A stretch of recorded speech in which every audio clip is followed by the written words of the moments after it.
അസ്സലാമു അലൈക്കും വറഹ്മത്തുള്ളാഹി തആല വബറകാതുഹു. ആ രാത്രി ഒരിക്കലും വിചാരിച്ചില്ല ഹുസൈനാജി തൻ്റെ ഭാര്യയായി വന്ന ആ ഒരു പെണ്ണ് തന്നെ ചതിക്കുമെന്ന്. അയാൾ അത്യധികം സന്തോഷത്തോടെയായിരുന്നു ആ രാത്രി കഴിച്ചുകൂട്ടിയിരുന്നത്. തൻ്റെ പ്രിയപ്പെട്ട ഭാര്യ ഏത് നിമിഷവും വരുമെന്ന ആ ഒരു നിമിഷത്തിൽ അയാൾ സന്തോഷവാനായിരുന്നു. സുന്ദരിയായ ഫസീല തൻ്റെ അടുക്കലേക്ക് ഏതാനും നിമിഷങ്ങൾക്കകം വരുമെന്നുള്ള ആകാംക്ഷയോടെ. അങ്ങനെയാണ് അയാൾ ആ പാല് കുടിച്ച് ഉറക്കത്തിലേക്ക് വഴുതി വീണത്. എന്നാൽ ആ പാലിൽ ഫസീല കലക്കിയിരുന്നത് എന്തോ ഒരു ഗുളികയാണെന്ന് തോന്നുന്നു. അത് കുടിച്ച കുറച്ച് സമയം കൊണ്ട് തന്നെ അയാൾ ഉറക്കത്തിലേക്ക് വഴുതി വീണു. സമയം കാത്തു നിൽക്കുകയായിരുന്നു അവൾ. ഏത് നിമിഷവും അയാളെ എന്തെങ്കിലുമൊന്ന് ചെയ്യണമെന്ന് അവളുടെ മനസ്സിനുള്ളിലെ വാശി. അങ്ങനെയാണ് അവൾ ആസിഡ് അയാളുടെ മുഖത്തേക്കൊഴിച്ചത്. ഒഴിക്കുന്നതിനിടയിൽ അയാൾ പെട്ടെന്ന് ഞെട്ടിപ്പിടഞ്ഞ് എഴുന്നേറ്റെങ്കിലും അതിൽ ഒരു ഭാഗം അവളുടെ മുഖത്തേക്ക് തിരിച്ച് തെറിക്കുകയും ചെയ്തു. ശക്തമായ പൊള്ളലേറ്റ് അവൾ അവിടെ നിന്ന് പുറത്തേക്ക് ഇറങ്ങി ഓടുന്നു. അടുക്കള വാതിൽ വഴിയാണ് അവൾ രക്ഷപ്പെടുവാൻ വേണ്ടി ശ്രമിക്കുന്നത്. മുന്നിൽ കണ്ട റബ്ബർ തോട്ടത്തിലൂടെ അവൾ ഇറങ്ങി ഓടുന്നു. ആ ഒരു പാദയാത്രയിൽ ഒരു വെളിച്ചമോ ഒന്നുമില്ലാതെ എങ്ങോട്ടാണെന്ന് അറിയുന്നില്ല. ഒരിക്കലും ഹാജിയാരുടെ ആളുകളുടെ കണ്ണിൽ പെടരുത്, അതാണ് അവളുടെ ഉദ്ദേശം. അയാൾക്കാണെങ്കിൽ വല്ലാതെ പൊള്ളലേറ്റ് അയാളെ അപ്പോൾ തന്നെ ഹോസ്പിറ്റലിലേക്ക് കൊണ്ടുപോകുന്നു. അതിനിടയിലും അയാൾ തിരയുന്നത് അയാളുടെ ഭാര്യയായി വന്ന ഫസീലയാണ്. ഫസീല എവിടെ? ഒരിക്കലും ഫസീല അങ്ങനെ ചെയ്യുമെന്നത് അയാൾ അറിഞ്ഞതേയില്ല. അവളെ തന്നെ തിരഞ്ഞുകൊണ്ടിരിക്കുന്ന അയാൾ കണ്ണ് കാണുന്നുണ്ടെങ്കിലും മുഖമാകെ പൊള്ളിയിട്ടുണ്ടെങ്കിലും വായക്ക് ഒന്നും പറ്റിയിട്ടില്ല. അതുകൊണ്ട് തന്നെ അയാൾ പുലമ്പുന്നുണ്ടായിരുന്നു ഫസീലയെ കിട്ടുവാൻ വേണ്ടി. ഹാജിയരെ, ഇങ്ങളങ്ങനെ ചെയ്തോലെ വെറുതെ വിടാൻ പാടില്ല. എന്ത് വലിയ ശിക്ഷയും അവർക്ക് വാങ്ങിക്കൊടുക്കണം കൂട്ടത്തിലുള്ളവർ അയാളോട് പറയുമ്പോൾ അയാൾ പറയുന്നു, വേണ്ട, ആളറിയാതെ എങ്ങനെ, തൽക്കാലം ഇങ്ങനെ നിൽക്കട്ടെ. ഇത്രയും വലിയ പൊള്ളലേറ്റിട്ടും നിങ്ങളെന്താ ഇങ്ങനെ എന്നുള്ള രീതിയിൽ അയാൾക്ക് ദേഷ്യവും സങ്കടവും ഒരുമിച്ച് വരികയാണ്. കാരണം അത്രക്കും പ്രതീക്ഷയോടെ കാത്തിരുന്ന ആ രാത്രിയിൽ ഇത്ര വലിയൊരു അപകടം തനിക്കുണ്ടാവുന്നത് ഞാൻ ഒരിക്കലും വിചാരിച്ചില്ല. ഫസീലയെ കൊട്ടാരത്തിലുള്ള ബാക്കിയുള്ളവരെല്ലാം തിരയുന്നുണ്ട്. എവിടെയും അവളെ കാണുന്നില്ല. അതുകൊണ്ട് തന്നെ ചിലർക്ക് ചില രീതിയിൽ സംശയമില്ലാതില്ല. അദ്ദേഹത്തിൻ്റെ ആ ഒരു ബെഡ്റൂമിൽ നിന്ന് കിട്ടിയ ആ ഒരു വലിയ ടിന്ന്, അതിൽ നിറയെ ഫുള്ളായിട്ട് ആസിഡുള്ളതായിരുന്നു. അതാണ് അയാളുടെ മുഖത്തേക്ക് ഒഴിച്ചിട്ടുള്ളത്.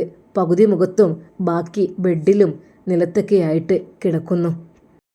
ഹുസൈനാജിയുടെ മുഖവും ശരീരഭാഗങ്ങളും ഒരുപാട് പൊള്ളിയിട്ടുണ്ട്. ഒരിക്കലും പ്രതീക്ഷിക്കാത്ത ഈ ഒരു ആക്രമണം, അതും ഹാജിയർ എന്ന് പറഞ്ഞാൽ അവരെല്ലാവരും വളരെയധികം സ്നേഹത്തോടെയും ബഹുമാനത്തോടെയും ആദരിക്കുന്ന വ്യക്തിയാണ്. കാരണം അയാളുടെ കെയർ ഓഫിലാണ് അവരെല്ലാവരും കഴിയുന്നത്. ക്യാഷ് മുഴുവൻ അയാളുടേതാണ്. പക്ഷെ അയാൾക്കുള്ളൊരു വീക്ക്നെസ് എന്താണെന്ന് വെച്ചാൽ പെണ്ണ് കെട്ടിക്കൊണ്ടേ ഇരിക്കണം. അതാണ് അയാളുടെ ആഗ്രഹം. വേറൊന്നുമല്ല. പണത്തിന് പണം എല്ലാം ഉണ്ട്. പക്ഷേ കെട്ടിയ പെണ്ണിന് ഇഷ്ടമുണ്ടാവില്ല. പിന്നെ മറ്റൊരു പെണ്ണിൻ്റെ പിന്നാലെയായിരിക്കും അയാൾക്ക് നടക്കാൻ ആഗ്രഹം. അയാളാണ് ഹുസൈനാജി.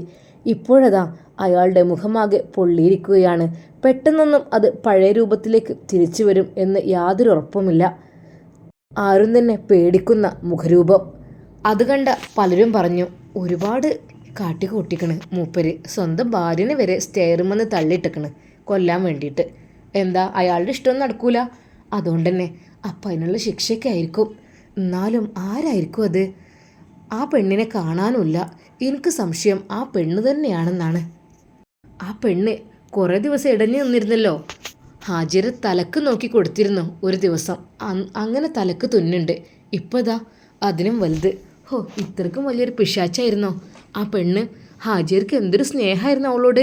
നമ്മളോടൊന്നും തീരെ ഒരു സ്നേഹമില്ലായിരുന്നു. അവൾ വന്നതിൽ പിന്നെ അവളെ സ്വന്തമാക്കണം എന്നുള്ള ചിന്ത മാത്രമായിരുന്നു ഹാജിയർക്കുള്ളത്. എന്തൊക്കെ തന്നെയാലും കണക്കിന് കിട്ടിയേക്കണ് മൂപ്പർക്ക്. ഇനിയും പൂതി ഉണ്ടാവില്ല പെണ്ണെട്ടാൻ. പൂതി കെട്ടിട്ടുണ്ടാവും. അയാളുടെ മുഖത്ത് മാത്രമല്ലായിരുന്നു ആശ്രയിക്കുന്നത്, ശരീരത്തിൽ ആകെ ഒഴുക്കേണ്ടിയിരുന്നു. എന്നാൽ പിന്നെയൊക്കെ പൂതി ഉണ്ടാവില്ല പെണ്ണ് കെട്ടാനുള്ള. എന്താപ്പത്, എത്ര പെണ്ണുങ്ങളാണ് കഷ്ടപ്പെടുന്നത്. അയാളെ കൊണ്ട് ചെറിയ പെൺകുട്ടികൾക്ക് വരെ നടക്കാൻ പേടിയാണ് അയാൾ വരുമ്പോൾ. ഹാജിയർ വരുന്നുണ്ട് എന്നാൽ പിന്നെ ഹാജിയർ ഒരു പെണ്ണിനെ കണ്ടു കഴിഞ്ഞാൽ അത് മൂപ്പർക്ക് സ്വന്തമാണ്. അതാണ് അയാളുടെ ചിന്താഗതി. അയാളോടാണെങ്കിൽ ചോദിക്കാനും പറയാനും ആരുമില്ല. എങ്ങനെ ഉണ്ടാവാനാ? കാരണം എല്ലാം പണം കൊടുത്ത് ഒതുക്കൂലേ? പോലീസുമാർ വരെ അയാളുടെ ടീമാണ്. പിന്നെന്താ? ഹുസൈനാജി ഹോസ്പിറ്റലിൽ അത്യാഹിത വിഭാഗത്തിലാണ്. താൻ പ്രതീക്ഷിച്ച സുന്ദരമായ രാത്രിയിൽ ഇങ്ങനൊരു പ്രഹരം ഒരിക്കലും അയാൾ വിചാരിച്ചില്ല. പോലീസിന് കേസ് കൊടുക്കുവാൻ വേണ്ടി ഒരുങ്ങിയപ്പോൾ അയാളത് വിലക്കിയിരുന്നു. വേണ്ട, കേസൊന്നും കൊടുക്കണ്ടട്ടോ, കേസ് കൊടുക്കുകയേ വേണ്ട. ഒരു പക്ഷേ കേസ് കൊടുത്തു കഴിഞ്ഞാലും പലതും അതിനകം പൊളിയുമെന്ന് അറിയുന്നത് കൊണ്ടായിരിക്കും പിന്നീട് പെൺകുട്ടികളെയും സ്ത്രീകളെയൊക്കെ വശത്താക്കുന്നതിൽ അയാൾക്ക് വലിയൊരു തെറ്റുണ്ടാകും. അതിൻ്റെ പേരിൽ അയാൾ ജയിലിൽ കിടക്കാനും സാധ്യതയുണ്ട്. കാരണം ഒരുപാട് സ്ത്രീകൾക്ക്, പെൺകുട്ടികൾക്ക് അയാളതിൽ പരാതിയുണ്ട്. അതുകൊണ്ട് പ്രത്യേകമായി പറയുന്നു, കേസ് വേണ്ടെന്ന്. ഹോസ്പിറ്റൽക്കാരും കേസിന് വേണ്ടി ഒരുങ്ങുമ്പോൾ അത് എൻ്റെ കയ്യിൽ നിന്ന് തട്ടിമറിഞ്ഞതാണ് എന്നാണ് പറഞ്ഞത്. നിങ്ങളെ കയ്യിൽ നിന്നാകുമ്പോൾ ഇതെങ്ങനെ കറക്റ്റ് മുഖത്തേക്ക് വന്ന് വീഴുന്നത്? നിങ്ങൾക്ക് ഇങ്ങനെ കഴിയില്ലല്ലോ. ഡോക്ടർമാർ തലങ്ങും വിലങ്ങും ചോദിക്കുന്നു. നിങ്ങൾ അതിനെക്കുറിച്ചൊന്നും ചിന്തിക്കണ്ട. ഹോ, പൊള്ളുന്ന വേദനയുമായി അയാൾ സഹിക്കുകയാണ്. അയാൾക്ക് തന്നെ ഏറെക്കുറെ മനസ്സിലായി ഞാൻ ചെയ്തതിൻ്റെ ഫലമായിട്ടായിരിക്കും എന്ന്. ഈ സമയം അതാ ഫസീല എങ്ങോട്ടെന്നില്ലാതെ പോവുകയാണ്. ഒന്നുമില്ല കയ്യിൽ, ആ ഇട്ട ഡ്രസ്സിലാണ് അവൾ ഓടിപ്പോകുന്നത്. എന്തൊക്കെ തന്നെയാലും ആസിഡ് ഒഴിച്ച് തിരിച്ചു പോരുമ്പോൾ എല്ലാവരും അയാളുടെ അടുത്തേക്ക് പോയപ്പോൾ അടുക്കള ഭാഗം വഴി രക്ഷപ്പെട്ടു. നന്നായി. ഇനി അവർ CCTV ക്യാമറ പരിശോധിച്ചാൽ അത് ഞാൻ ഇറങ്ങിപ്പോകുന്നത് അവർക്ക് ശരിയായിട്ട് കാണാൻ കഴിയും. പക്ഷേ ബെഡ്റൂമിൽ ക്യാമറ ഇല്ല. ഫസീല ഓടി ഓടി തളർന്നു. ഇനി എങ്ങോട്ട് പോകണം എന്നൊരു പിടുത്തവുമില്ല. സ്വന്തം വീട്ടിലേക്ക്, ആങ്ങളുടെ വീട്ടിലേക്ക്, ഇക്കയുടെ വീട്ടിലേക്ക് എങ്ങോട്ട് പോകും? എങ്ങോട്ട് പോയാലും എന്നെ ആരും സ്വീകരിക്കുമെന്ന് എനിക്ക് തോന്നുന്നില്ല. മുഖത്തിൻ്റെ ഒരു ഭാഗത്ത് ആസിഡ് തെറിച്ചിട്ട് ആകെ പൊള്ളലിൻ്റെ മുറിവേറ്റ ആ ഒരു വേദന നന്നായിട്ടുണ്ട്. ഹോ, എൻ്റെ മുഖത്തിൻ്റെ സൗന്ദര്യവും നഷ്ടപ്പെടും എന്ന് തോന്നുന്നുണ്ട്. വേദന കൊണ്ട് അവൾ പുളയുന്നുണ്ട്. ആ രാത്രി മുഴുവൻ അവൾ ഓടി ഓടി കുറച്ചകലെ എത്തിയപ്പോൾ അതാ പുലർച്ചെ നേരം വെളുത്തു തുടങ്ങുന്നു. അല്പം ആശ്വാസം തോന്നി. കണ്ടാൽ എന്നെ വെറുതെ വിടില്ല, എന്നെ പിടിക്കും, എന്നെ ജയിലിലാക്കുമെന്നവൾക്ക് നന്നായിട്ട് അറിയാമായിരുന്നു. ഹുസൈനാജി ഉറപ്പാണ്, കേസ് കൊടുത്താൽ ഞാൻ പെടും. എങ്ങോട്ട് പോകണം എന്നെനിക്ക് അറിയുന്നില്ല. നവാസ്ക വേണ്ട തൽക്കാലം. പിന്നെ ആരാണ്? എൻ്റെ കൂട്ടുകാരി, അവളുടെ അടുക്കൽ അത് വേണ്ട. അവൾ ഒരു പക്ഷേ പിന്നെ എൻ്റെ ആങ്ങളയുടെ വീട്. ലക്ഷ്യം എങ്ങോട്ടാണെന്ന് അവൾക്കറിയുന്നില്ല. ഒടുവിൽ അവളത് മനസ്സിലാക്കുന്നു. അവളുടെ കൂട്ടുകാരിയുടെ വീട് ലക്ഷ്യമാക്കി അവൾ പോകുവാൻ നിൽക്കുന്നു. ഒരുപാട് നടക്കുവാനുണ്ട്, പറ്റില്ല. ഒരു ഓട്ടോ കിട്ടിയിരുന്നെങ്കിൽ എന്ന് കരുതുന്നു. അവൾ ഓരോ വണ്ടിക്കും കൈകാട്ടിക്കൊണ്ടിരുന്നു. കയ്യിൽ 5 പൈസയില്ല എങ്കിലും അവൾ എല്ലാ വണ്ടിക്കും കൈകാട്ടി. ഒരു പെണ്ണ് മുഖം പൊത്തിപ്പിടിച്ചുകൊണ്ട് കൈകാട്ടുന്നത് അതാ ഒരു ലോറിക്കാരൻ കാണുന്നു. അവൾക്ക് തെല്ലു ഭയമുണ്ട് എങ്കിലും അയാൾ അവിടെ നിർത്തി. എങ്ങോട്ടാ? കുറച്ചപ്പുറത്തേക്കാണ്. കയറാൻ കഴിയോ? അവൾക്ക് എങ്ങനെയെങ്കിലും കയറിപ്പറ്റി അവിടെ നിന്ന് രക്ഷപ്പെടണം എന്നായിരുന്നു ചിന്ത. കാരണം ഹുസൈനാജിയുടെ ആളുകൾ ചുറ്റുഭാഗത്തും ഉണ്ടാകും. അയാളുടെ വീടിൻ്റെ ഒരു അതിർത്തിയിലാണ് ഇപ്പോൾ എത്തിയിട്ടുള്ളത്. കുറേ അങ്ങകലെയാണ് വീട് എങ്കിലും ഇവിടെയൊക്കെ കാവൽക്കാർ ഉണ്ടാവുമെന്നുള്ള ഭയം അവളെ ലോറിയിൽ കയറാൻ നിർബന്ധിതയാക്കി. ലോറിയിൽ കയറിയ അവളെ ആ ഡ്രൈവർ സൂക്ഷിച്ചു നോക്കി. കാണാൻ കൊള്ളാവുന്നൊരു പെണ്ണ്. എന്തിനാ മുഖം ഇങ്ങനെ പൊത്തിപ്പിടിച്ചിരിക്കുന്നത്? അയാളുടെ ആ ഒരു ശബ്ദം, ആ ശബ്ദം വളരെയധികം ഗാംഭീര്യമുള്ളതായിരുന്നു. എന്തൊക്കെയോ ഒരു സ്മെല്ലും അവൾക്ക് അനുഭവപ്പെടുന്നു. അത് അറിയാതെ പറഞ്ഞോളൂ, നിങ്ങൾക്ക് എവിടെയെന്ന് വെച്ചാൽ ഞാൻ കൊണ്ടാക്കി തരാം, ആ ലോറിക്കാരൻ പറയുന്നു. അവൾക്ക് അയാളെ കാണുമ്പോൾ ചെറുതായൊരു ഭയമുണ്ട്. വലിയ കൊമ്പൻ മീശയും മൊട്ടത്തലയുമായിട്ട് ഒരാൾ. കുറച്ചു ദൂരം യാത്ര ചെയ്തപ്പോൾ തൻ്റെ കൂട്ടുകാരുടെ ആ ഭാഗത്തെത്തി എന്നവൾക്ക് മനസ്സിലാകുമ്പോൾ അവൾ പറയുന്നു, ദാ എനിക്ക് ഇവിടെ ഇറങ്ങണം എനിക്ക്. ഇവിടെയോ? കുറച്ച് അപ്പുറത്ത് ഇറങ്ങിയാൽ പോരെ മോളെ എന്ന് പറഞ്ഞ് അയാളതാ വീണ്ടും വണ്ടി മുന്നോട്ടെടുക്കുന്നു. ദേ എനിക്കിവിടെ ഇറങ്ങണം, ഇവിടെയാണ് ഇറങ്ങാനുള്ള സ്ഥലം. എന്താ മോളെ ഇങ്ങനെ കൂക്കിയാർക്കുന്നത്? ഞാൻ നിർത്തി തരൂലേ? അയാളുടെ ആ ഒരു വാക്കുകൾക്ക് മുമ്പിൽ അവൾക്ക് പിന്നെ ഒന്നും പറയാൻ കഴിഞ്ഞില്ല. ലോറി അല്പം മുന്നോട്ടെടുക്കുന്നു. ഇവിടെ ഇങ്ങനെ പെണ്ണുങ്ങളെ ഒറ്റയ്ക്ക് ഇറക്കി വിടാനേ ഞാൻ പൊട്ടനൊന്നല്ല, കുറച്ച് അപ്പുറത്തേക്ക് കൊണ്ട് ഇറക്കിത്തരാം. അവൾ പറഞ്ഞ ആ സ്ഥലത്ത് അയാൾ നിർത്തിക്കൊടുത്തില്ല. പകരം അവളെയും കൊണ്ട് ആ ലോറി ഒരുപാട് ദൂരം മുന്നോട്ട് പോകുന്നു. അവൾ കരഞ്ഞ് പറഞ്ഞു. ലോറിയിൽ നിന്ന് പലതവണ ചാടുവാൻ നോക്കി. അയാൾ പറഞ്ഞു, ദേ പെണ്ണേ, ലോറിയിൽ നിന്ന് എടുത്ത് ചാടിയാലുണ്ടല്ലോ ബാക്കി ഉണ്ടാവില്ല കേട്ടോ. വീലങ്ങോട്ട് കയറി ഇറങ്ങും, പിന്നെ പൊടി പോലും ബാക്കി വരില്ല. ശരിക്കും മര്യാദ അവിടെ ഇരിക്കുകയാണെങ്കിൽ നിനക്ക് നല്ലത്. അല്ല, നീ ഇപ്പോൾ എവിടുന്നാ വരുന്നത്? വലിയൊരു കുറ്റകൃത്യം കഴിഞ്ഞുകൊണ്ടാണ് താൻ ചാടി വരുന്നതെന്ന് അവൾ അദ്ദേഹത്തോട് പറഞ്ഞില്ല. എന്താ മുഖത്ത് പൊള്ളലേറ്റതാണ്. എങ്ങനെ? അത് അടുപ്പിൽ നിന്ന് ഞാൻ വെളിച്ചെണ്ണ തെറിച്ചതാണ്. ഇതിപ്പോൾ അടുപ്പിൽ നിന്ന് വെളിച്ചെണ്ണ തെറിച്ച പോലെ ഒന്നല്ലല്ലോ. അല്ല, നല്ല രീതിയിൽ ഏറ്റിട്ടുണ്ടല്ലോ, അഗാധമായിട്ട്. എന്താ, നീ എവിടുന്ന് രക്ഷപ്പെട്ടു വരികയാണോ? അതെ, ഞാൻ ഒരു വീട്ടിലകപ്പെട്ടായിരുന്നു. എനിക്കവിടെ കഠിനമായ ജോലി ആയതുകൊണ്ട് ഞാൻ അവിടെ നിന്ന് ഇറങ്ങി ഓടുകയായിരുന്നു. ഓഹോ, അങ്ങനെയാണല്ലേ. അപ്പം നിന്നെ തിരഞ്ഞെടുക്കാൻ ആളുകളുണ്ടാവും, അതുകൊണ്ടായിരിക്കും നീ ഇതിൽ കയറിയത്. ഓക്കെ. അല്ല, നിന്റെ സ്വന്തം വീട് എവിടെ? വീടും സ്ഥലവും ഒന്നും പറയാൻ അവൾ കൂട്ടാക്കിയില്ല. അവൾ വേറെ ഏതൊക്കെയോ പറഞ്ഞങ്ങ് കളവ് പറഞ്ഞ് ഒപ്പിച്ചു. ഒരുപാട് ദൂരം ലോറി യാത്ര. അവൾക്കാകെ ഭയമായി. പഠിച്ചോനെ, ഞാൻ വീണ്ടും പെട്ടോ? ഇപ്പം എന്താ ഞാൻ ഇങ്ങനെ പെടുന്നത്? എനിക്കറിയുന്നില്ല. ദേ, ഞാൻ പറഞ്ഞ സ്ഥലത്ത് നിങ്ങൾ നിർത്തി തന്നില്ലല്ലോ. ഇതിപ്പോൾ എവിടേക്കോ എത്തി. എനിക്കറിയില്ല എവിടെ സ്ഥലം എന്നല്ലേ. കുട്ടിയൊന്നും മിണ്ടാതെ അടങ്ങി ഒതുങ്ങിയിരിക്കൂ. കുറച്ചു ദൂരം ലോറി യാത്ര കഴിഞ്ഞ് ലോറി അതാ നല്ലൊരു കാടിൻ്റെ ഒരു ഭാഗത്ത്, ആളൊഴിഞ്ഞ ഭാഗത്ത് സൈഡാക്കുന്നു. ലോറിയിൽ നിന്ന് അയാൾ ചാടി ഇറങ്ങി. പക്ഷെ അവളുടെ ഭാഗത്തേക്കുള്ള ഡോറ് തുറന്നു കൊടുക്കുകയോ അവളോട് ഇറങ്ങാൻ പറയുകയോ ചെയ്തില്ല. അവൾക്കാകെ ഭയമായി. അയാൾ മദ്യപിക്കാനോ മറ്റെന്തിനോ ഇറങ്ങിയതാണെന്ന് തോന്നുന്നു. ആ വണ്ടിയുടെ ഉള്ളിൽ നിന്ന് എന്തൊക്കെയോ സാധനങ്ങളും എടുത്തുകൊണ്ട് പോകുന്നുണ്ട്. പെട്ടെന്നതാ അയാൾ ഒരു ഫോൺ കോൾ ചെയ്യുന്നു.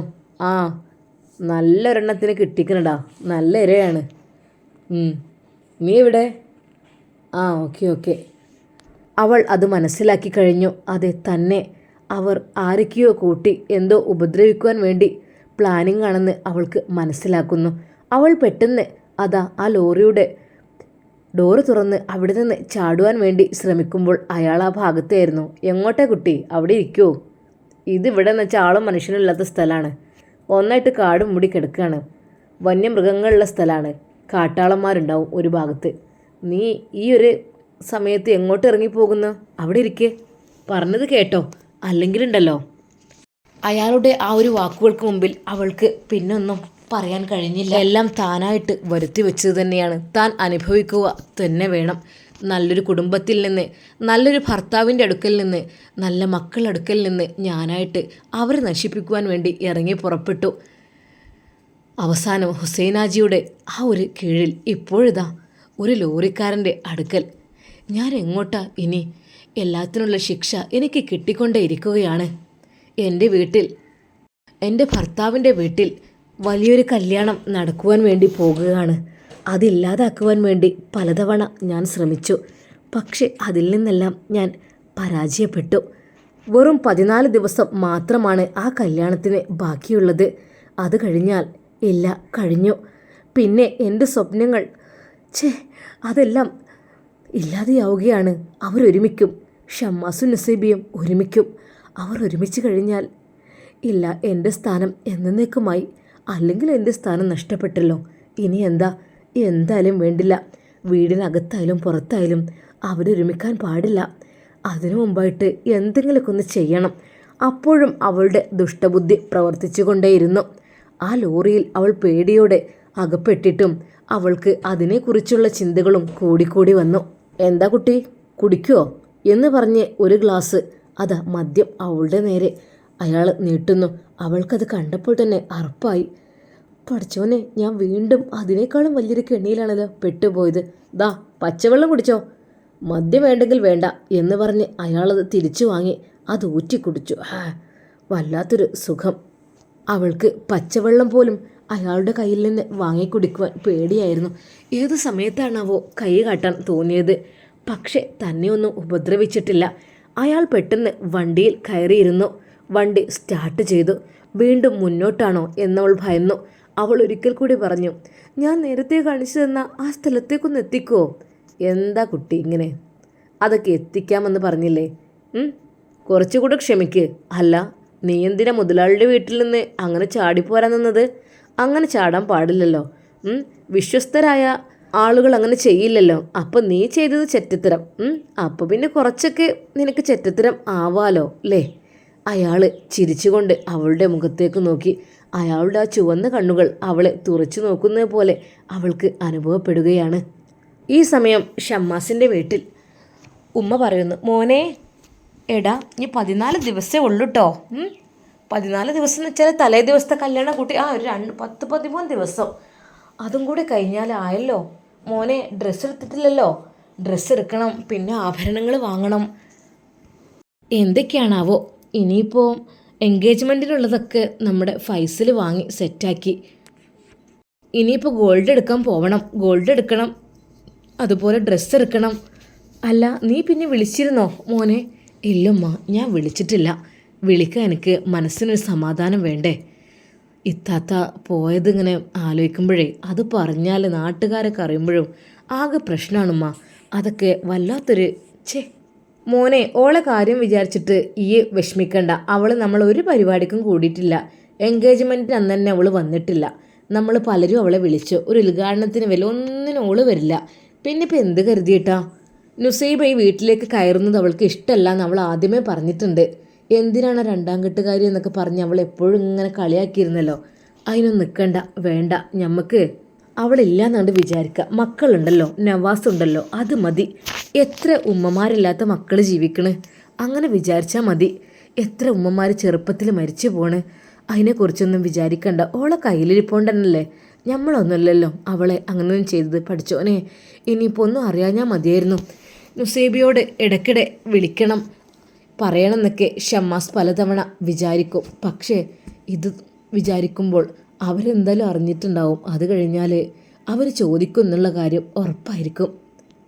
എന്തായാലും വേണ്ടില്ല, ഡ്രസ്സിൻ്റെയും ആഭരണങ്ങളുടെയൊക്കെ കാര്യങ്ങളൊക്കെ ഒന്ന് ചോദിക്കാൻ വേണ്ടിയിട്ട് ഇന്നൊന്ന് വിളിക്കണമെന്ന് അതാ ഷമ്മാസ് കരുതുകയാണ്. ആ രാത്രിയിൽ ഷമ്മാസ് അതാ ഹിജാബിക്ക് മെസ്സേജ് അയക്കുന്നു. ഹിജാബി, അവൾ ഓൺലൈനിൽ ഇല്ലായിരുന്നു. കുറച്ച് കഴിഞ്ഞപ്പോൾ അവൾ വന്നു. അല്ലാ ഷമ്മാസ്, അല്ല, ഇനി എത്ര ദിവസം ഉണ്ടെന്നറിയോ കല്യാണത്തിന്? ഇനി 14 ദിവസം. 14 കൂട്ടണ്ട, 13. ഓക്കെ, അതിനു മുമ്പായിട്ട് കുറച്ച് കാര്യങ്ങളൊക്കെ ചെയ്യാണ്ടല്ലോ. അല്ല, ഡ്രസ്സ് നിനക്ക് വിവാഹത്തിൻ്റെ അന്ന് എന്ത് ഡ്രസ്സ് ധരിക്കാനാണ് ഇഷ്ടം മോളെ? എനിക്ക് എൻ്റെ ഔറത്ത് അറിയണം, അതേ ഉള്ളൂ എനിക്ക്. ഡ്രസ്സ് ഏതായാലും കുഴപ്പമൊന്നുമില്ല, പക്ഷേ ഹിജാബ് വേണം. ഹിജാബ് ധരിക്കാതെ എനിക്ക് ഇഷ്ടമല്ല. എത്രയോ ആളുകൾ കാണാൻ വരും, അപ്പോൾ അവരൊക്കെ ഫേസ് ചെയ്യണ്ടേ. അതുകൊണ്ട് സ്ത്രീകൾ മാത്രമായാലും കുഴപ്പമില്ല, ഒരുപാട് ഇക്കയുടെ ഫ്രണ്ട്സൊക്കെ ഉണ്ടാവില്ലേ, അതൊക്കെ ഉണ്ടാവും. അല്ല മോളെ, നിനക്ക് ഹിജാബ് നമുക്ക് ഫ്രോക്കാക്കാം അല്ലേ? ഫ്രോക്കും അതിൻ്റെ കൂടെ ഹിജാബും സെറ്റായിട്ടുള്ളത്, അങ്ങനെ നമുക്ക് അത് തയ്പ്പിച്ചാൽ പോരെ? എങ്ങനെയാലും കുഴപ്പമില്ല, പർദ്ദയായാലും കുഴപ്പമില്ല, എനിക്ക് ഹിജാബ് വേണം, അതേ ഉള്ളൂ നിർബന്ധം. ഓഹോ, ആയിക്കോട്ടെ ആയിക്കോട്ടെ, മോളുടെ ഇഷ്ടം പോലൊക്കെ നടക്കട്ടെ കേട്ടോ. പിന്നെ ആഭരണങ്ങൾ അതൊക്കെ ഒന്ന് എടുക്കാൻ പോണല്ലോ. ആഭരണങ്ങളോ? അതൊക്കെ ഉണ്ടല്ലോ. പിന്നെ ഇനി എന്തിനാ? പിന്നെ മഹറല്ലേ? മഹർ തന്നെ. മഹറായിട്ട് ഞാൻ നിനക്ക് നൽകുന്ന ആഭരണങ്ങൾ. എന്തൊക്കെ തന്നെയാലും മഹറായിട്ട് ഞാൻ നൽകുന്നത് എന്താവാനാണ് നിനക്കിഷ്ടം?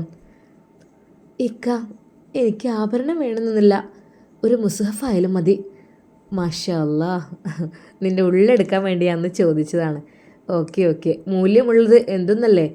ഖുർആനേക്കാൾ മൂല്യമുള്ളത് എന്താ ഉള്ളത് മോളെ? ഒന്നുമില്ലല്ലോ. ആയിക്കോട്ടെ, എന്തായാലും വേണ്ടില്ല, സന്തോഷത്തോടു കൂടി സ്വീകരിക്കും. ഫസീലയെക്കുറിച്ച് അവൾ ചോദിക്കുമെന്ന് പലതവണ അവൻ വിചാരിച്ചു, ഭയന്നു. പക്ഷേ അവൾ അതൊന്നും ചോദിച്ചില്ല. വല്ലാത്തൊരു സമാധാനം, വല്ലാത്തൊരു റാഹത്ത്. എന്നാൽ ഇൻഷാ അല്ലാ ഹിജാബി, നമുക്ക് കാണാം കേട്ടോ. പിന്നെ ഡ്രസ്സ് എടുക്കാൻ നിനക്ക് ഇഷ്ടപ്പെട്ട മെറ്റീരിയലും കാര്യങ്ങളൊക്കെ ഒന്ന് സെലക്ട് ചെയ്യാനൊക്കെ, അത് നീ വരുമോ? ഉമ്മയും ഉപ്പയും കൂട്ടി വരുമോ? നീയേ അനിയത്തിമാരൊക്കെ കൂട്ടി പോര്, അതായിരിക്കും നല്ലത്. എന്നാൽ പിന്നെ നിനക്ക് ഇഷ്ടപ്പെട്ട അത് വേണ്ട, നിങ്ങൾക്ക് ഇഷ്ടമുള്ള എന്താ വെച്ചാൽ മതി, ഞാൻ വരുന്നില്ല. അതെന്താടി? അല്ല, ഒന്നും ഉണ്ടായിട്ടല്ല. അവൾ ഷമ്മാസിൻ്റെ മുമ്പിലേക്ക് വരാൻ നാണിക്കുകയാണ്. ഷമ്മാസിന് ആകെയുള്ള ഭയം മറ്റൊന്നുമല്ലായിരുന്നു. ആ ദിവസം, വിവാഹത്തിൻ്റെ ആ ദിവസം ഫസീലത്ത ഒരു പക്ഷേ ഉറക്കെ വിളിച്ചു പറയുമായിരിക്കും, ജ്യേഷ്ഠൻ്റെ ഭാര്യയെ അനിയൻ കല്യാണം കഴിക്കുന്നു എന്നുള്ളത്. അതൊക്കെയായിരുന്നു അവന് ഭയം. അവളില്ലാത്തതിൽ അല്പം ആശ്വാസവുമുണ്ട്. പക്ഷേ മറ്റൊരുത്തൻ്റെ കൂടെ അത് കേട്ടപ്പോൾ അത് ശരിക്കും ഇവർക്ക് വല്ലാത്തൊരു സങ്കടവുമായിട്ടുണ്ട്. ഈ ഒരു കല്യാണത്തിന് എല്ലാവരും സന്തോഷിക്കുമ്പോഴും നവാസിന് ദുഃഖം മാത്രമായിരുന്നു. കാരണം മറ്റൊന്നുമല്ല, അവൾക്ക് വേണ്ടതെല്ലാം ഞാൻ വാങ്ങിക്കൊടുത്തിട്ടുണ്ട്. വേണ്ടതെല്ലാം എന്ന് വെച്ചാൽ ഇക്ക അതെന്ന് പറയുമ്പോൾ അത്, ഇതെന്ന് പറയുമ്പോൾ ഇത്, അങ്ങനെ എല്ലാ സംഭവങ്ങളും വാങ്ങിക്കൊടുത്ത് സെറ്റാക്കി ഞാൻ അവളെ എങ്ങനെയെന്ന് വെച്ചാൽ നോക്കിയതാണ്. ഗൾഫിലൊക്കെ പോകുമ്പോൾ ഫാസ്റ്റ് ഫുഡ് വേണം, എപ്പോഴും KFC, അതുപോലെ എന്താണ് അവളുടെ ആഗ്രഹങ്ങൾ അതെല്ലാം ഞാൻ സാധിപ്പിച്ചു കൊടുത്തു. എൻ്റെ ഭാര്യയല്ലേ, അവൾക്ക് എല്ലാം ഞാൻ കൊടുക്കണമല്ലോ എന്ന് കരുതി കൂടുതലായിട്ട് കെയർ ചെയ്തു. അവൾ പറയുന്നത് എന്തും ഞാൻ സപ്പോർട്ട് ചെയ്തു കൊടുത്തു. പക്ഷേ എനിക്കറിയില്ലായിരുന്നു അവൾ തിരിഞ്ഞു കൊത്തു എന്നുള്ളത്. ഇന്നവൾ എൻ്റെ കൂടെ ഇല്ല. കിട്ടാനുള്ളതൊക്കെ കിട്ടി. അവളുടെ ബാങ്കിലാണെങ്കിൽ ബാലൻസ് കാര്യങ്ങൾ ഒക്കെ ഉണ്ട്. അവൾക്ക് ആവശ്യമുള്ളതെല്ലാം കിട്ടി. അവൾ പോയി. ഇനി എന്നാലും ഫസീല, നീ ഇങ്ങനെ പോകുമെന്ന് വിചാരിച്ചിട്ടില്ലായിരുന്നു. ഞാൻ എന്തൊക്കെ തന്നെ നീ പറഞ്ഞാലും ഞാൻ ക്ഷമിച്ചിരുന്നു. കാരണം നീ നിൻ്റെ ദേഷ്യം കഴിഞ്ഞാൽ അത് കഴിയുമെന്ന് വിചാരിച്ചിട്ട്.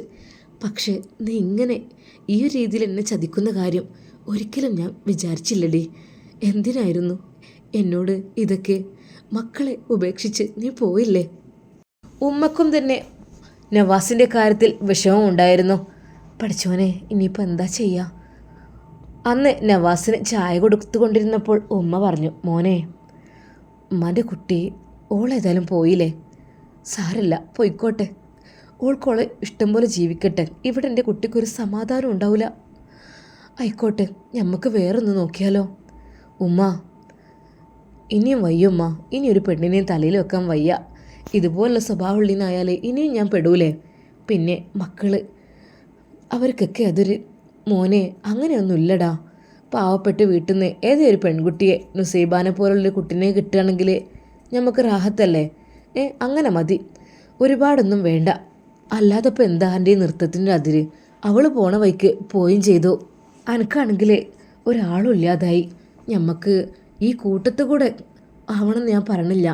അതിൻ്റെ മുമ്പായിട്ട് ഒന്ന് നിക്കാഹ് കഴിക്കല്ലേ? ഏതെങ്കിലും പാവപ്പെട്ട കുട്ടികളൊക്കെ ഉണ്ടാവും. ഇനിയിപ്പോൾ കെട്ടിച്ചൊഴിവാക്കിയതായാലും കുഴപ്പമില്ലല്ലോ. അല്ലെങ്കിൽ ഭർത്താവ് മരിച്ചതുണ്ടാവും, അങ്ങനെയൊക്കെ ഉണ്ടാവും. എൻ്റെ കുട്ടിക്ക് സമ്മതമാണെങ്കിൽ. നവാസിന് ആ കാര്യത്തിനോട് താല്പര്യമില്ലായിരുന്നു. ഉമ്മയുടെ അനിയത്തി അന്ന് വിളിച്ചപ്പോൾ കാര്യങ്ങളെല്ലാം ഫസീല എവിടെ താത്ത? അവൾ വന്നിട്ടില്ല. പൊന്നാര പെണ്ണെ, എവിടേക്ക് പോയത് വിചാരിച്ച് നിൽക്കണേ? എനിക്കറിയുന്നില്ല താത്ത. നിങ്ങൾ കുറേ ക്ഷമിച്ചില്ലേ? നിങ്ങളും ക്ഷമിച്ചിക്കണ്, ഓനും ക്ഷമിച്ചിക്കണ്. ഇനിയിപ്പോൾ കണക്കിലേറെ നമ്മൾ ക്ഷമിക്കേണ്ട ആവശ്യമൊന്നുമില്ല. 2-3 പ്രാവശ്യം ഇങ്ങനെ തെറ്റ് ചെയ്യുമ്പോൾ ഞമ്മക്കതൊന്ന് മാറ്റി പിടിക്കുക, അങ്ങോട്ട് ഒഴിവാക്കണം. അല്ല എന്താ കാട്ടുക? ഇത്രയും ഇടങ്ങാറാക്കണ ഓനിട്ടുകാണ്ട്. ഓനെ ഒരുപാട് സഹിച്ചതും ക്ഷമിച്ചതും അല്ലേ? ഇനിയും നമ്മൾ ബുദ്ധിമുട്ടാക്കണത് ശരിയല്ലല്ലോ. ഒന്നുമില്ലെങ്കിൽ താത്ത, ഓനൊരു മനുഷ്യനല്ലേ? അതൊക്കെ ശരി തന്നെയടി. മക്കളൊക്കെ അതിൻ്റെ ഇടയിൽ കൂടെ ഉണ്ടായിക്കണ്. പക്ഷെ എന്നും കല്യാണം കഴിഞ്ഞ് അന്ന് മുതൽ തന്നെ ഒരു പ്രശ്നമാണ്. 2 മക്കളൊക്കെ അയക്കണ് അതിൻ്റെ ഇടയിൽ കൂടെ. എന്നും എന്തെങ്കിലും കുത്തിത്തിരിപ്പും പ്രശ്നവും. ഓനെ എന്തൊക്കെയാണ് ഓനെ വിളിച്ച് പറയല അനാവശ്യം. എടാ പോടാ, എന്താ കഴിവ് കെട്ടവനെ എന്തൊക്കെയാണ്. ഞാൻ ഒരു ദിവസം ഓനോട് ചോദിക്കുകയാണ്, നിങ്ങളൊരാണാണോ? ഒരാണിൻ്റെ മുഖത്ത് നോക്കി ഒരു പെണ്ണ് പറയണമെന്നുണ്ടെങ്കിൽ എത്രമാത്രം ആ ആണ് വേദനിക്കുന്നുണ്ടാവും. ഞാൻ ചോദിച്ചു, ആണല്ലാതെ എനിക്ക് പിന്നെ ഇങ്ങനെ കുട്ടികളുണ്ടായത് ചോദിച്ച്. അങ്ങനെ ഞാൻ ചോദിച്ചു. അത്രക്കും തള്ള ഞങ്ങളെ കാര്യത്തിൽ ഇടപെടണ്ട, നിങ്ങൾ ഇങ്ങോട്ട് നോക്കിയാൽ മതി. അപ്പം അങ്ങനെയും പറയും. മോളെ, ഉള്ള തൊള്ളിന്ന് വരുന്നൊന്നൊരു കണക്കില്ല. കുറേ ക്ഷമിച്ച് സഹിച്ച് ഞാൻ കുറേ സ്നേഹിച്ച് മക്കളെ വിചാരിച്ചിട്ട് ഇനിയും കഴിയൂലടി. ഇനി ആവൂല താത്ത. നമ്മളെ വീടിൻ്റെ അടുത്ത് ഒരു കുട്ടിയുണ്ട്, പാവപ്പെട്ട കുട്ടിയാണ്. കല്യാണമൊന്നും കഴിഞ്ഞിട്ടില്ല, കെട്ടിച്ചിട്ട് തന്നെ ഇല്ല. കാണാനൊക്കെ നല്ല ഭംഗിയുണ്ട്, പക്ഷെ പൈസയില്ല, ഇതൊന്നുമില്ല. ബാപ്പ മരിച്ചിക്കണ്, എത്തിയും കുട്ടിയാണ്. പിന്നെയെന്ന് വെച്ചാൽ 5 വീട്ടിലുണ്ട്. ആങ്ങളിനെ കൊണ്ട് കഴിയൂല, ആങ്ങളുണ്ട്, പക്ഷെ അത് കൂലിപ്പണിക്കൊക്കെ പോവാണ്. അപ്പോൾ കാണാനൊക്കെ നല്ല മൊഞ്ചുള്ള കുട്ടി തന്നെയാണ്. പറഞ്ഞിട്ടെന്താ, ഒന്നങ്ങോട്ട് നീങ്ങെങ്കിലല്ലേ ബാക്കിയുള്ളതിനെ ഒന്നാണ്ട് ഇറക്കി വിടാൻ പറ്റുള്ളൂ. ചെറിയ വീടാണ് കേട്ടോ, ചെറിയ ചെറ്റക്കുഴി, ഞങ്ങൾ എന്തെങ്കിലുമൊക്കെ ഉണ്ടെങ്കിൽ കൊണ്ടുപോയി കൊടുക്കും ഭക്ഷണവും സാധനങ്ങളൊക്കെ. കാരണം ഓന് കൂലിപ്പണി, അത് മഴ ഉണ്ടെങ്കിൽ പണി ഉണ്ടാവില്ല, അങ്ങനെയൊക്കെയാണ്. ആ ദിവസം പിന്നെ ഓലത് പോക്കന്നെ. ഓനും പെണ്ണിട്ട് 2-3 കുട്ടികളുണ്ട്, ചെറിയ മക്കളാണ്. എന്താ കാട്ടുക, ആ പെമ്മക്കളെ നോക്കുകയാണോ, ഉമ്മാനെ സുഖമില്ലാത്ത ഉമ്മാനെ നോക്കുകയാണോ, പെണ്ണുങ്ങളെയും കുട്ടികളും നോക്കുകയാണോ, എന്താ അറിയില്ല, പാവാണ്. താത്ത, നിങ്ങൾക്ക് പറ്റുന്നുണ്ടെങ്കിൽ ഓള് വരൂലെന്നുണ്ടെങ്കിൽ നമുക്ക് നവാസിനെ കൊണ്ടൊന്ന് ആലോചിച്ചാലോ? നവാസ് ഇപ്പം അത്ര വലിയ പ്രായമൊന്നും ആയിട്ടില്ലല്ലോ, മക്കൾ 2 അയക്കണ്, ശരി തന്നെയാണ്. എന്നാലും ഓനെ കാണാനും നല്ല മൊഞ്ചുണ്ടല്ലോ, എന്തപ്പോൾ ഒരു കുഴപ്പം? എടി, എൻ്റെ മക്കളെ വിചാരിക്കുമ്പോൾ എനിക്ക് സഹിക്കൂലടി, എൻ്റെ പൊന്നു മക്കളെ വിചാരിക്കുമ്പോൾ. താത്ത, അത് പറഞ്ഞിട്ട് കാര്യമില്ല. മക്കളെ പിന്നെ നിങ്ങൾക്ക് നോക്കാൻ കഴിയുമോ? ഓന് ഇനി ജോലിക്കൊക്കെ പോകണ്ടേ? ഓനും എൻ്റെ ബിസിനസ്സും ഇതൊക്കെ ഇട്ടിരുന്നിപ്പോൾ മക്കളെ നോക്കി ഇവിടെ നിൽക്കല്ലേ. ഓന് ഗൾഫിലാ സൂപ്പർ മാർക്കറ്റും അതൊക്കെ ഓൻ്റെ തന്നെ. ഓരോരുത്തരെ ഏൽപ്പിച്ചാൽ എന്തൊക്കെ കാട്ടണം ആർക്കും അറിയില്ലല്ലോ, പോകാൻ ഞാൻ പറ്റൂലല്ലോ. ശരി തന്നെയാണ്, പറഞ്ഞിട്ടെന്താ, മക്കളെ മൂത്തക്ക് നോക്കാൻ കഴിയൂല. താത്ത, തള്ളക്കില്ലാത്ത സ്നേഹം എന്താ നിങ്ങൾക്ക്? അല്ലടി, എന്തൊക്കെ തന്നാലും നമ്മളെ കുട്ടികളല്ലേ, അത് ഓളങ്ങനെയാണെന്ന് വിചാരിച്ചിട്ട് നമുക്ക് അങ്ങനെ ആകാൻ കഴിയുമോ? താത്ത, ഞാൻ കാര്യം പറയാണ്. പിന്നെ ഈ പെണ്ണാണെങ്കിൽ വീട്ടിലത്തെ പണികളും ഒക്കെ നന്നായി ചെയ്യും. പിന്നെയെന്ന് വെച്ചാൽ നല്ല നോക്കും, നല്ല പെൺകുട്ടിയാണ്. ബാപ്പ സുഖമില്ലാതെ കിടക്കുകയും ഉമ്മാനെ പോലെ തന്നെ. ആ ബാപ്പാനെ കാര്യമായിട്ട് ഈ പെണ്ണല്ലേ നോക്കിയിരുന്നത്, നല്ല രീതിയിൽ നോക്കിയിട്ടാണ് മരിപ്പിച്ചത്.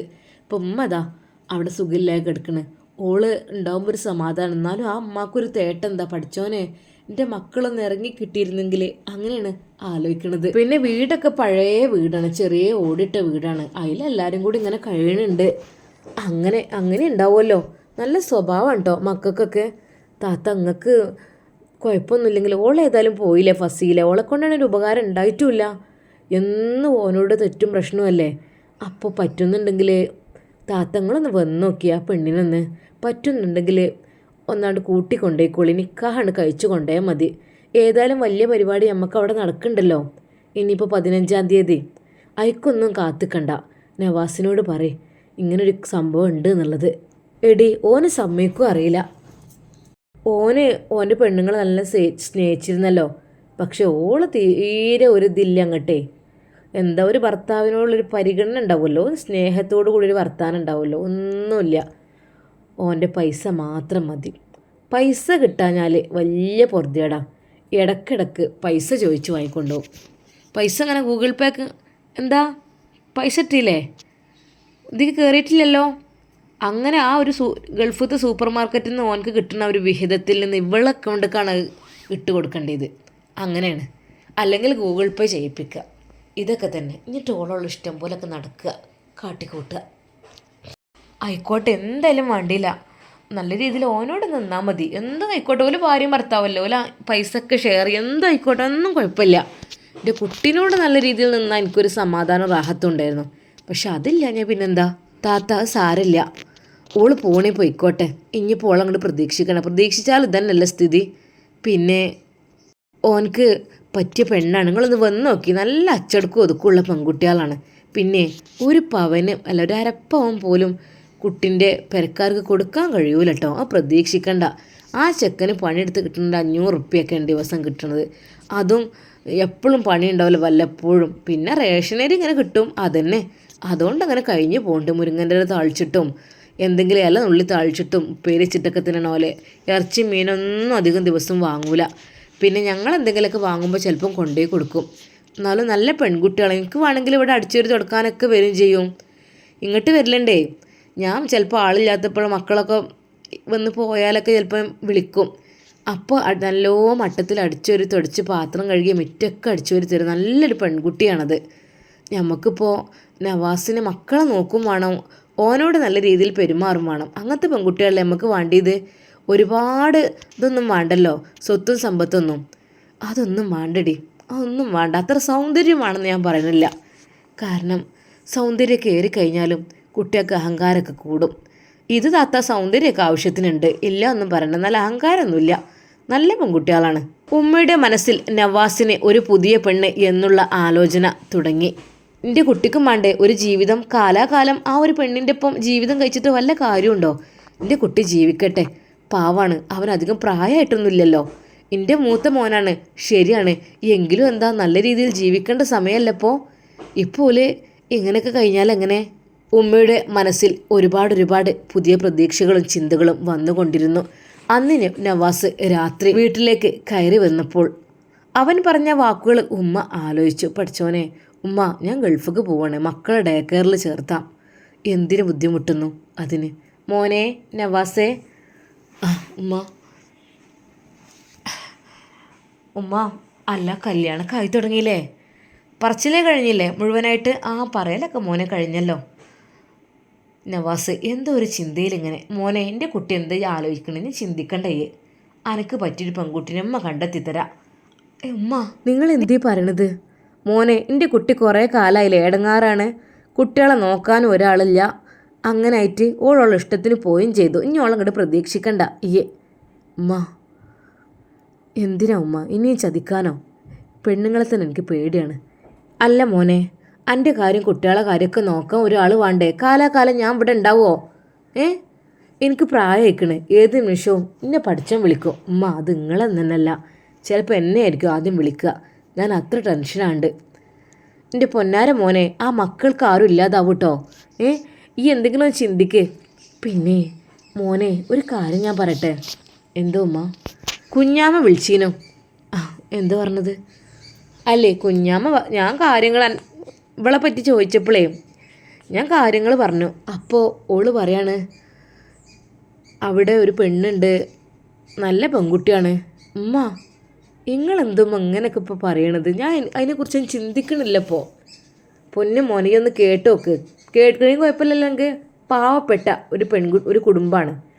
വാപ്പല്ല, ആങ്ങളെ കൂലിപ്പണിക്കാരന്, ആങ്ങൾക്ക് 3 കുട്ടികളും ഇവൾക്ക് 3-4 അഞ്ചത്തിമാരോ, വയസ്സായി കിടക്കുന്ന സുഖമില്ലാത്ത അമ്മ, ഒക്കെ ബുദ്ധിമുട്ടായി കിടക്കുന്ന ഒരു കുടുംബമാണ് ഓല കുടുംബം.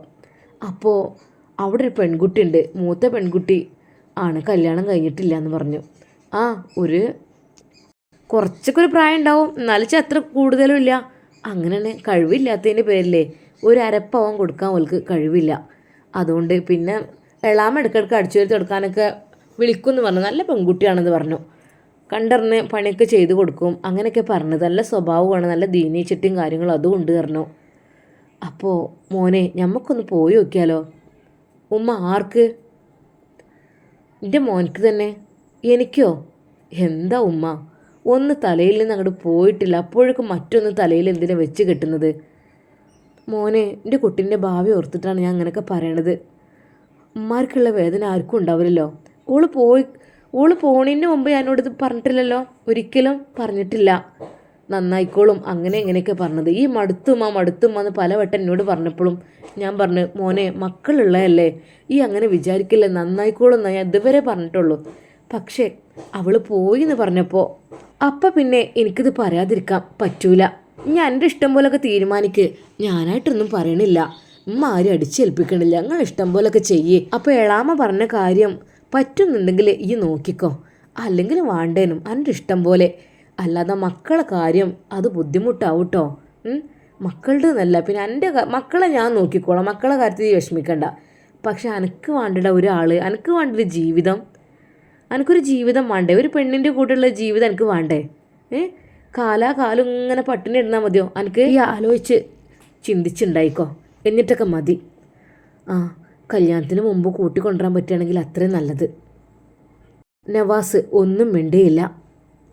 ഫസീല തന്നെ ചതിച്ചിട്ട് പോയ ആ ഒരു വേദന അവൻ്റെ മനസ്സിൽ നിന്ന് മാഞ്ഞിട്ടില്ലായിരുന്നു. അതിനു മുമ്പ് ഇമ്മ ഈ ഒരു കാര്യം പറഞ്ഞപ്പോൾ അതിനെക്കുറിച്ച് ചിന്തിക്കാൻ പോലും അവനായില്ല. ഇനി എന്തായിരിക്കും? ഫസീല തിരിച്ചു വരുമോ? അതോ നവാസ് ആ പെണ്ണിനെ കല്യാണം കഴിക്കുമോ? നുസൈബയുടെയും ഷമ്മാസിൻ്റെയും മുൻപിലായിക്കൊണ്ട് മറ്റൊരു നിക്കാഹ് ആ വീട്ടിൽ നടക്കുമോ എന്നെല്ലാം നമുക്ക് കാത്തിരുന്ന് കാണാം. അതുവരേക്കും എല്ലാവർക്കും അസ്സലാമു അലൈക്കും വറഹ്മത്തുള്ളാഹി തആല വബറകാതുഹു.